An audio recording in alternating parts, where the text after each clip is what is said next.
미국의 윌리엄 허스트라는 사람이 있었는데요. 이 사람은 LA에서 북쪽으로 한 4시간 올라가면 허스트 캐슬의 주인공입니다. 이 사람은 신문사 편집인으로 있으면서 비교적 넉넉한 생활을 했습니다. 돈이 모이게 되면 이 사람은 골동품을 사들이는데 취미 생활을 했어요. 진귀한 미술품이 있으면 세계 어디라도 쫓아가서 그것을 사들이곤 했습니다. 어느 날 유럽 왕가에서 사용했던 진귀한 도자기 하나가 있다는 정보를 얻었습니다.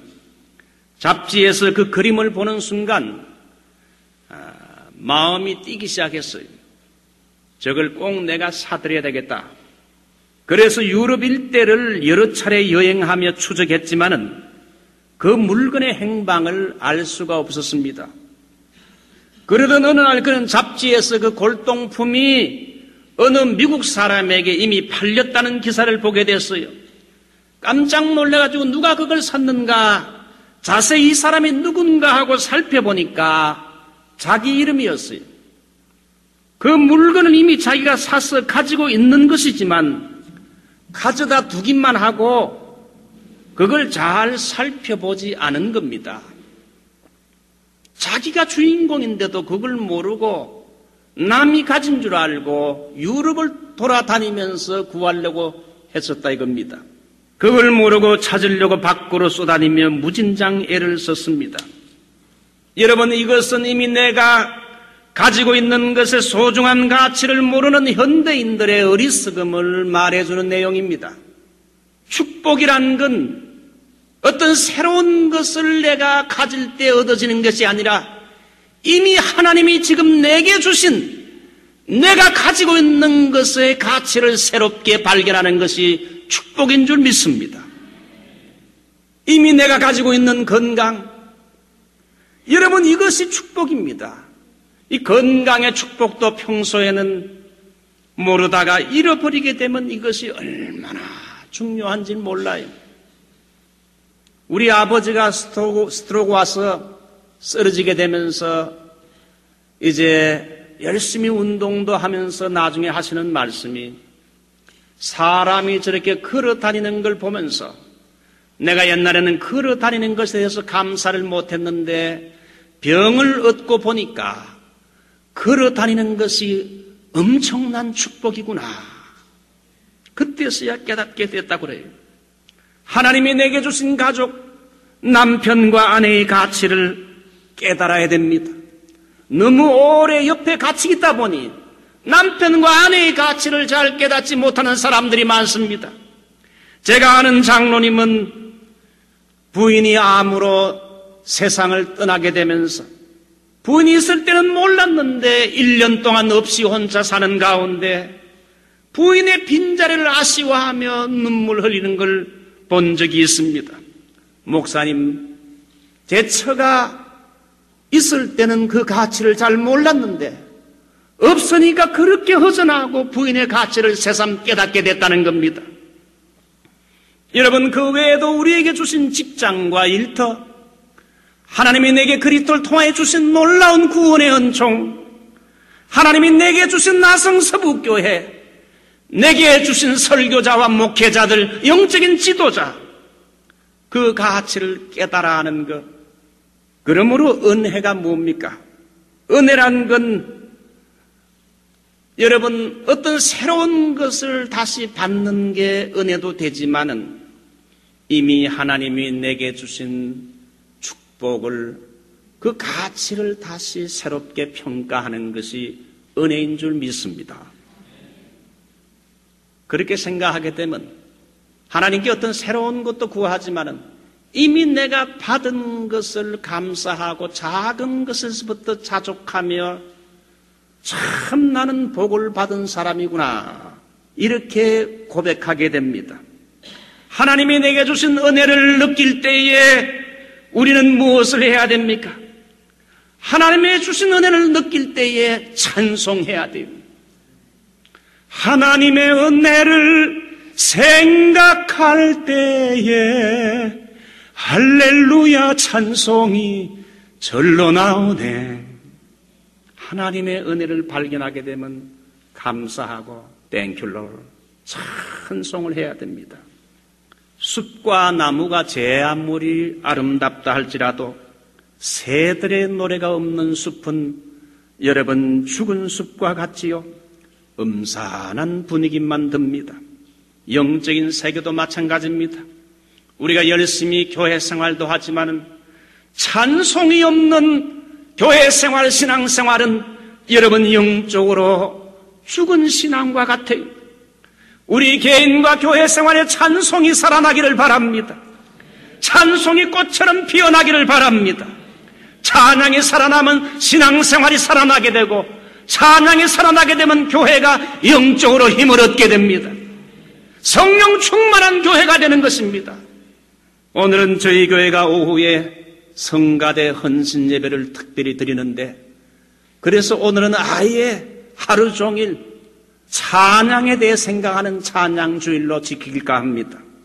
그렇다면 찬양이 왜 중요한지, 어떻게 우리가 찬미의 제사를 하나님께 드려야 되는지 이걸 좀 소개해드리고자 합니다.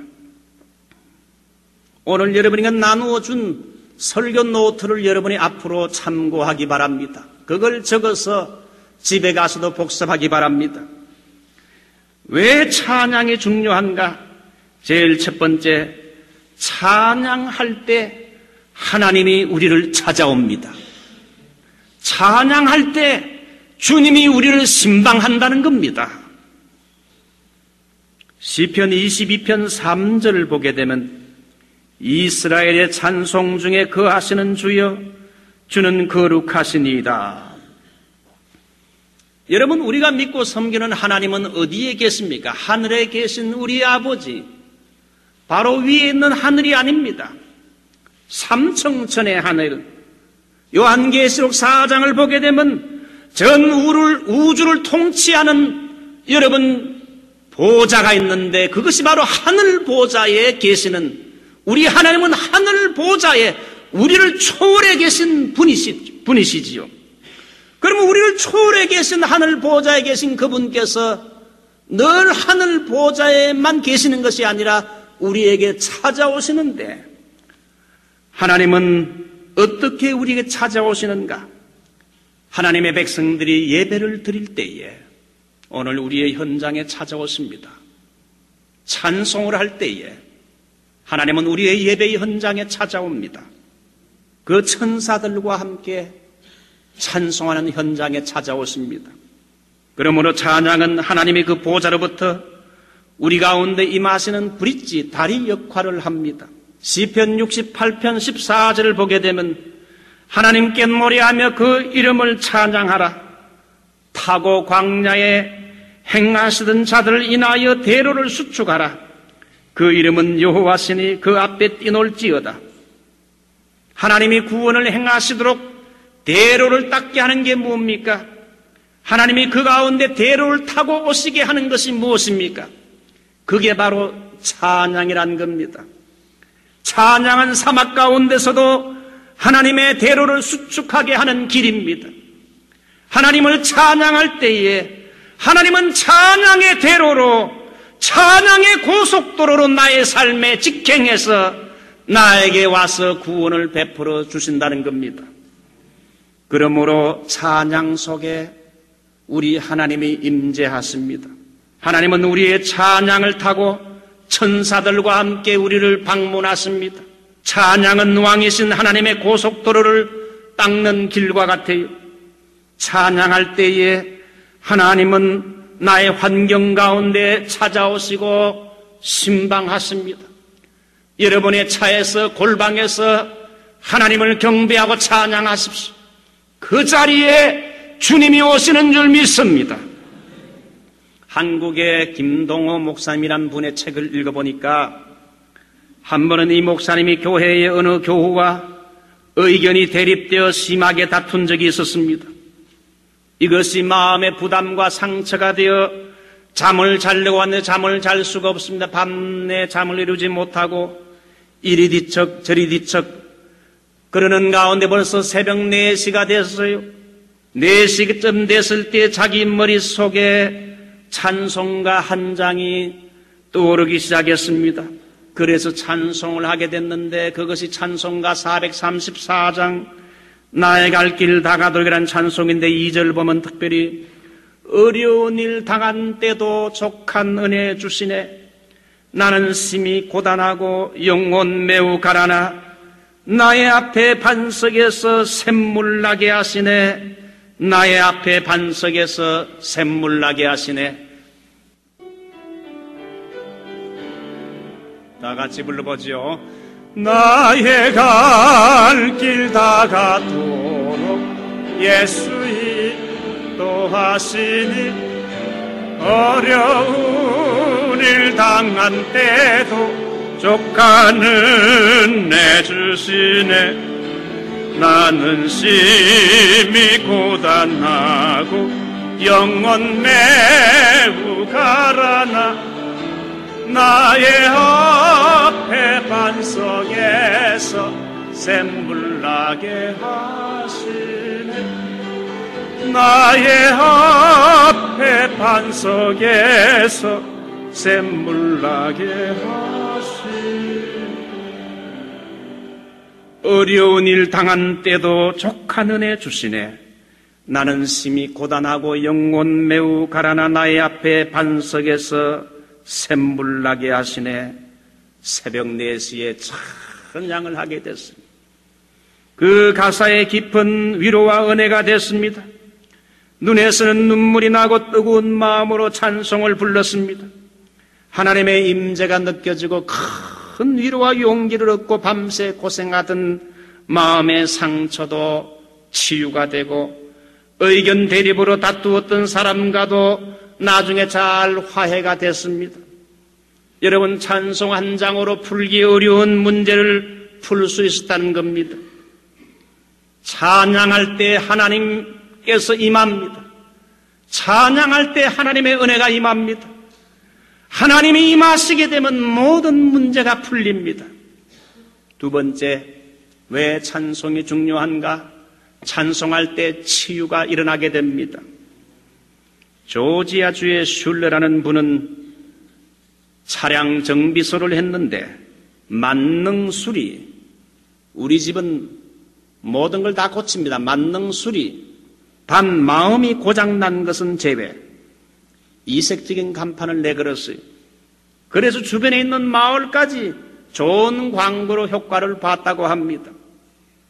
이 세상의 모든 것들은 고장났을 때에 수리할 수 있습니다. 수리가 가능할지 몰라도 인간의 상한 심령과 깊은 상처난 영혼은 쉽게 치료가 잘 안 된다는 겁니다. 차는 고칠 수 있지만 인간의 마음의 상처, 깊은 상처는 쉽게 치료가 안 됩니다.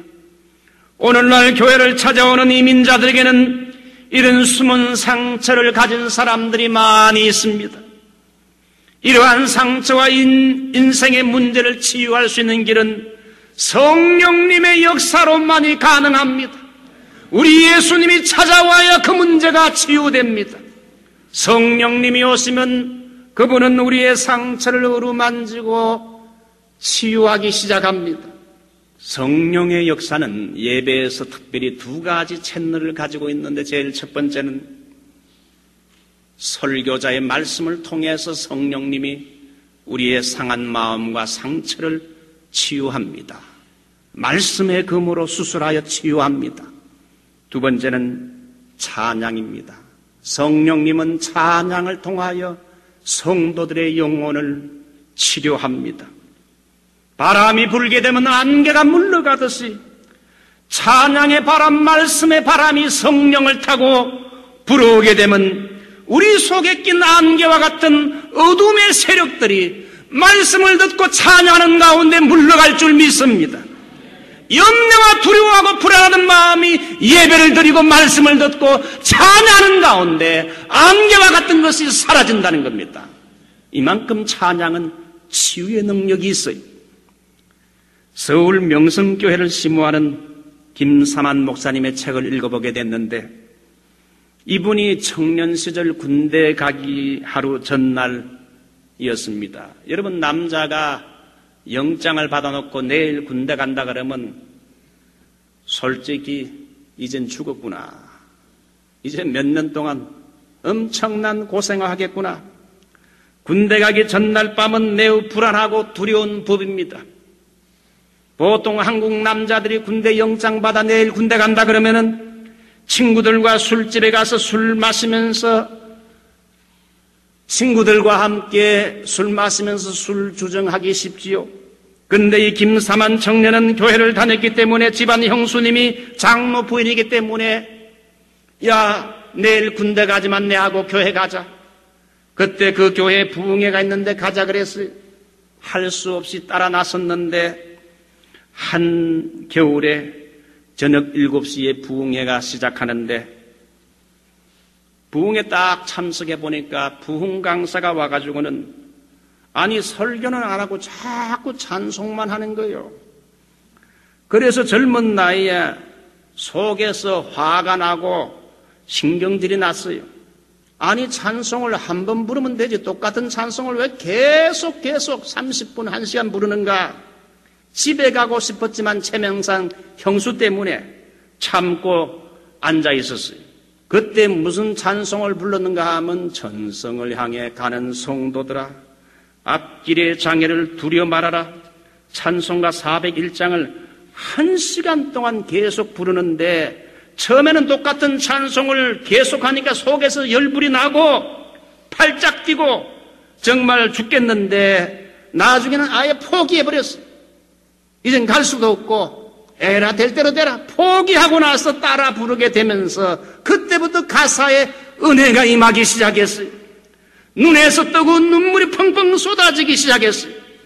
내일 내가 이제 군대 가게 되면 이젠 난 죽었구나 하는 두려움과 불안한 마음이 온데간데 없이 사라지고 천성을 향해 가는 성도들아 앞길의 장애를 두려 말아라.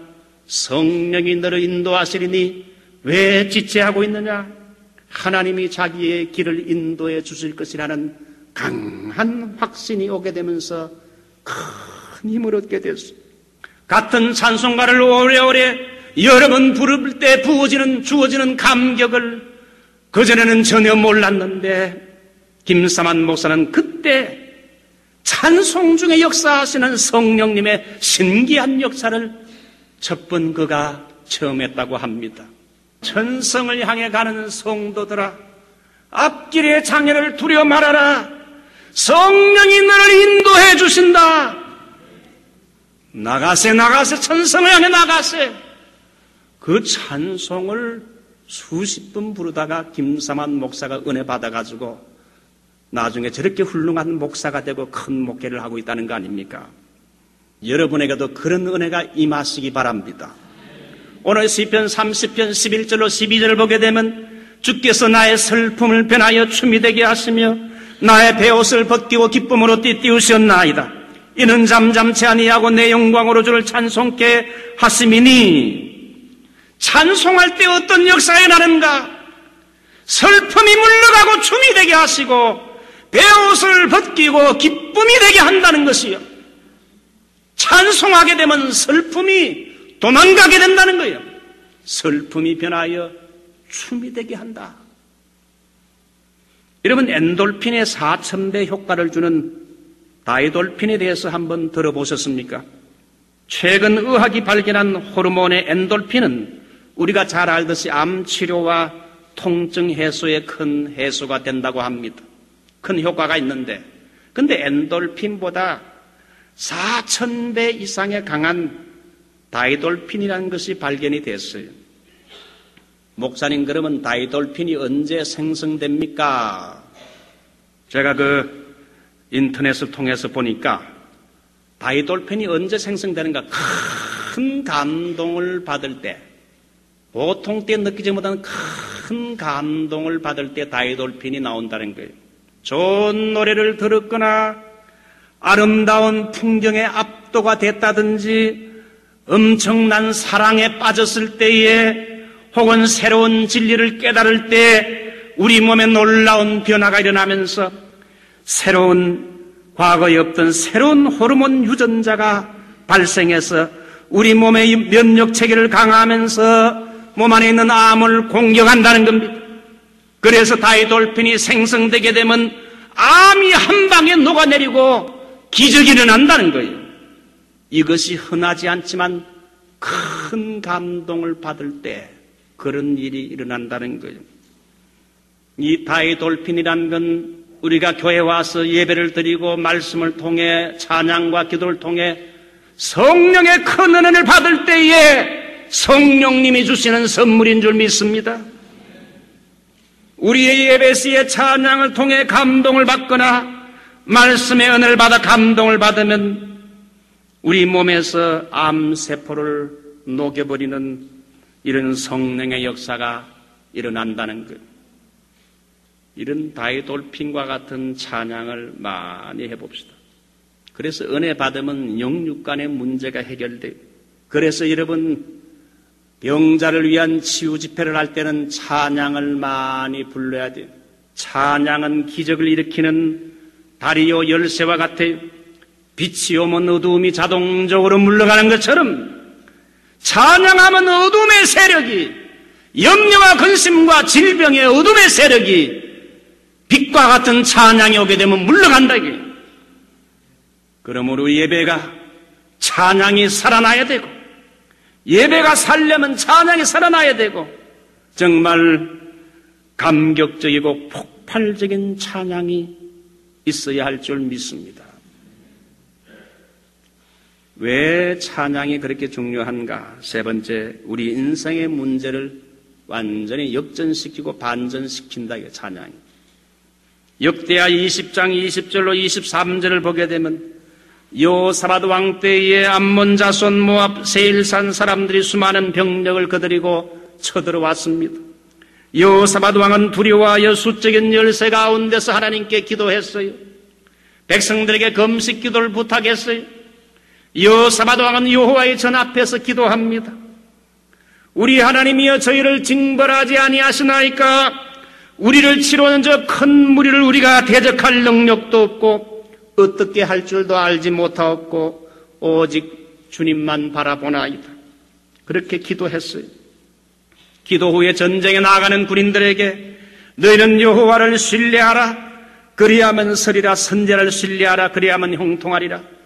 레위 사람들에게 예복을 입혀서 찬양들을 만들어 군대 앞에서 찬양하게 됩니다. 그 찬양 소리를 들은 적군들은 저놈들이 정신이 나갔구나.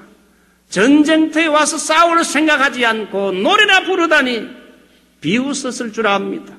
그런데 성경을 보면 찬양을 시작할 때에 어떤 일이 일어났습니까? 여호와께서 복병을 두어 유다를 치러온 암몬 자손과 모압과 세일산 사람을 치게 하심으로 그 원수들이 패했다고 말합니다. 하나님의 군대가 일하는 시간이 바로 찬양이 시작되는 시간입니다. 하나님의 군대는 항상 우리를 도우려고 우리 옆에 와 있는데 우리가 찬양할 때 우리를 도우려고 하는 천사가 움직이면서 성도들의 원수를 친다. 이게 찬양하면 하나님이 움직이고 천사들이 움직여서 성도들을 돕는다. 할렐루야. 여러분의 입술에서 찬양이 터지시기 바랍니다. 오늘 사도행전 16장 보게 되면 바울과 실라가 전도하다가 억울하게 매맞고 감옥에 갇혔어요. 그때는 밤중입니다. 인생의 역경의 밤인데 하나님이 모든 어려운 상황을 우리 머리는 도저히 이해할 수 없습니다. 하나님의 뜻에 순종해서 이 빌립보까지 왔는데 매맞고 피투성이 되어 옥에 갇혔으니 이 어려운 상황을 우리의 머리로 다 이해할 수 없지만은 그래도 하나님을 찬양합니다. 하나님을 사랑한 자의 모든 것이 함락의 선을 이루시는 하나님의 뜻이 있는 줄 믿고 그들이 믿음으로 하나님을 찬양하기 시작했어요. 그런 때 기적이 일어났습니다. 혼련이 큰 지진이 나서 옥터가 움직이고 문이 곧 다 열리게 됐어요. 모든 사람의 손발에 매인 것이 다 풀려지게 됐어요. 찬양할 때 하나님이 천사를 보내가지고 기적을 일으키는데 찬양은 기적을 일으키는 열쇠입니다. 모든 닫힌 문이 열리고 모든 바인딩 이렇게 얽어매는 것들이 릴리싱 풀려지게 하는 능력이 찬양 속에 있어요. 빛이 오면 어두움이 물러가는 것처럼 찬양할 때 하나님이 임하게 되면서 환경에 닫힌 문들이 열리고 우리 영혼의 바인딩 메고 있는 악한 것들이 다 릴리징 풀려지게 한다. 지금 혹시 역경 가운데 힘없이 교회 나오신 성도가 있습니까? 역경과 어려운 속에서도 믿음으로 감사해 보십시오. 주 안에 있는 나에게 딴 근심이 있으라. 어려움 속에서도 믿음으로 한번 바울과 실라처럼 찬송해 보세요. 그래도 감사합니다. 그래도 할렐루야 찬송해 보세요. 하나님께서 모든 매인 걸 풀리게 할 줄 믿습니다. 자, 이제는 마지막으로 그렇다면 찬양의 제사를 어떻게 드려야 되는가, 이걸 소개해드리고 말씀을 맺도록 하겠습니다. 제일 첫 번째 따라할까요? 거제로 드려야 된다. 예, 거제로 드린다. 과거 구약의 장막 성전을 짓기 위해서 사람들이 예물을 드렸는데, 은과 금과 예물을 드렸는데 그거 드린 예물을 거제물이라 그럽니다. 이 거제물이라는 건 억지로 할 수 없어서 헌금하라 그러니까 강제적으로 할 수 없어 하는 게 아니라 기꺼이 드리는 것, willing to offer, 기꺼이 하나님 앞에 기쁜 마음으로 자원함으로 드리는 예물이 거제물이라 할 수 있어요. 거제로 하나님께 드리라. 찬송도 거제로 드리는 게 뭘 말합니까? 교회에 왔으니까 할 수 없이 찬송하고 입 벌려서 노래하는 게 아니라 억지로가 아니라 마음이 우러나서 자원하는 마음으로 찬양하라는 겁니다. 찬양하라 내 영혼아, 내 속에 있는 것들아 다 찬양하라. 자원함으로 찬양을 해야 돼. 두 번째는 전제로 드려야 돼. 전제로. 여러분, 전제가 뭡니까? 전제는 하나님께 쏟아붓는 걸 말해요. 그렇죠? 하나님께 드리는 제물에다가 제일 마지막에 포도주를 쏟아붓는 걸 전제라 그럽니다. 쏟아붓는 거지요. 마찬가지로 찬양이란 건 어떤 예배 순서나 형식이 아닙니다. 묵창, 기창, 설기창 그렇게 순서대로 찬양하는 게 아니고 찬양은 쏟아붓는 거예요. 우리의 영과 혼과 마음과 정성과 주님을 향한 사랑, 우리의 생명 일체를 하나님께 찬양을 통해 쏟아붓는 전제가 바로 진정한 찬양이라. 시편 69편 30절로 31절 보면 내가 노래로 하나님의 이름을 찬송하며 감사함으로 하나님을 광대하시다 하리니 소 곧 뿔과 굽이 있는 황소를 드리는 것보다 이 찬송을 하는 것이 하나님을 더 기쁘시게 하는 것이라 그랬어요. 소나 굽으로 찬송하는 것보다 옛날 구약시대 때는 소, 양, 염소, 비둘기 이런 거 가지고 하나님 앞에 제물로 드렸지 않습니까? 옛날 구약시대 그 태버네클에는 노래란 게 없어요. 피냄새밖에 없어요. 그런데 신약시대 때에는 우리 주님이 대신 희생 제물이 되어서 갈보리에서 우리의 이 모든 죄 문제를 단번에 해결해 주셨기 때문에 이제는 우리가 어떤 짐승의 피를 가지고 나갈 필요 없고 주님의 보혈의 피를 의지하여 성소에 담대히 나아가서 이미 성취된 구원의 하나님을 찬양하는 것, 찬양해 드리는 것이 소를 드리는 것보다 훨씬 낫다. 세 번째, 어떻게 찬양해야 되는가? 찬양할 땐 완전히 우리의 몸과 마음과 생명을 찬양에 쏟아부어야 돼.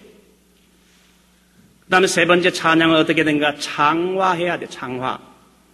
이사야가 성전에 들어가서 기도하다가 환상을 보게 됐는데 하나님이 보좌에 앉아 계시고 하나님의 보좌 옆에는 6날개를 가진 서랍들이 하나님을 창화합니다. 여기 창화란 말은 큰 소리로 찬송한다는 걸 말합니다. 큰 소리로 찬양하는 게 창화야.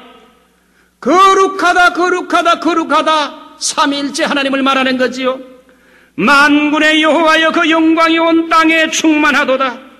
이사야 6장 4절 보니까 천사들이 창호하는 소리가 얼마나 큰지 그 소리를 인하여 성전 문지방의 터가 흔들흔들 할 정도로 크게 찬양을 했습니다. 찬송은 모기 소리만큼 하지 말고 입을 크게 쌈밥 먹듯이 입을 크게 벌리고 큰 소리로 찬양을 해야 돼. 창화를 해야 돼. 이제 마지막으로 한 가지 어떻게 제사를 드리는가? 네 번째, 요제로 드려야 돼.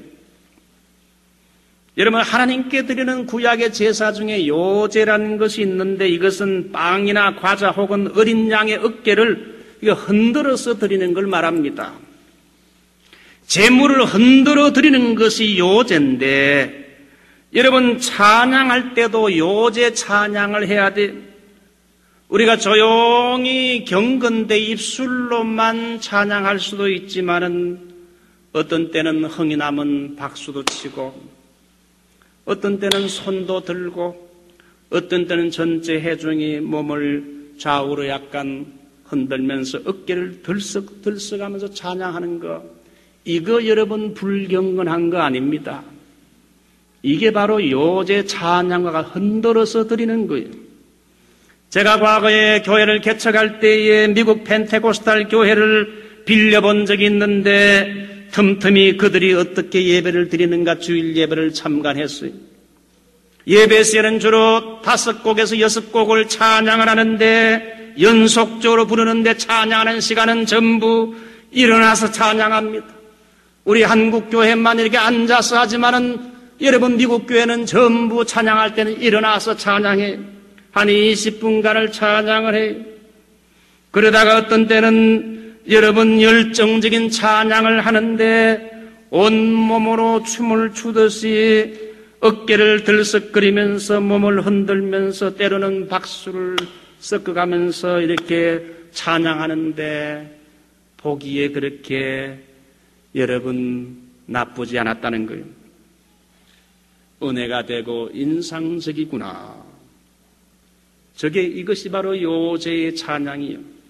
찬양할 때 전혀 주변의 이웃을 남을 의식하지 않습니다.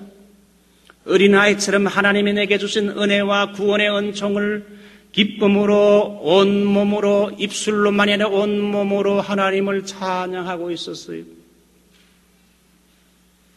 우리 교회는 장로교회지만은 우리 장로교회도 여러분 이렇게 하면 얼마나 좋을까요? 성가대도 보통 조용하게 찬양하지만 어떤 때는 미국 성가대 보니까 손을 맞잡고 좌우로 몸을 흔들며 춤을 추면서 찬양하는데 보기가 나쁘지 않아서 은혜로웠어요. 우리 한국 사람들은 워낙 점잖해서 이렇게 요제로 드리는 찬양이 잘 안 되지만은 부담이 안 된다면 우리도 한번 일어나서 한번 해보면 어떨까요?